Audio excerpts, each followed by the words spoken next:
Hello po, good morning. April 16, 2025.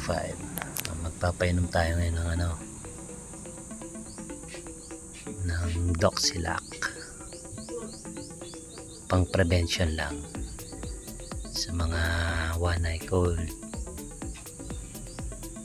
And medyo nagpapatuka na rin ako dyan umaga bago ako bigyan ng Doxilac. Kunti lang yan, siguro tansyahan lang yun hindi masyadong madami, pero halos parang kalahating galon din yung nilagay ko dun. Dami kasi nila ayan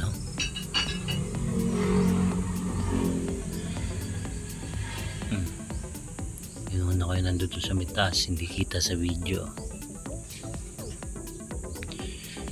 Tapos bigyan ko si Napalcon, kaya napalkon siya Tapos yung dalawang pamilya sa baba.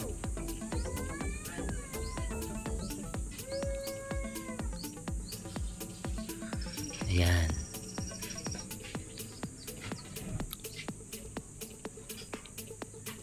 Sobrang init kasi ng panahon, saktong sakto sa kanila yan.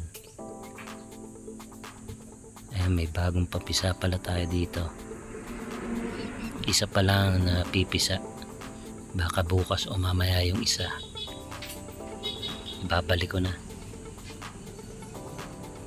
baka may stress. Ayan.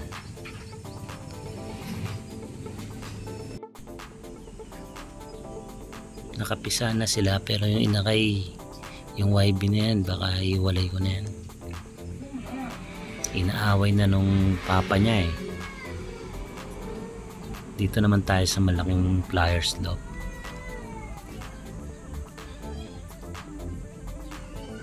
Yung kinuha kong yan, tetestingin ko sa north.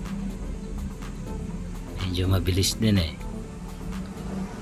siya Ang line niya Falcon line. Mga pamilya ng mga napapalcon. Pero maganda naman, magandang katawan. Medium o small, maliit lang pero kakyon. Ito naman yan, yung pang south, king of south. Sana puti yung kuya niya, pang north, pero sana kahit makauwi lang hanggang dulo. Okay na din. Ayan, bali guys, yan lang, ina-update ko lang ito yung siningsingan ko nung nakaraang araw. Sana marami pang like and subscribe. Salamat.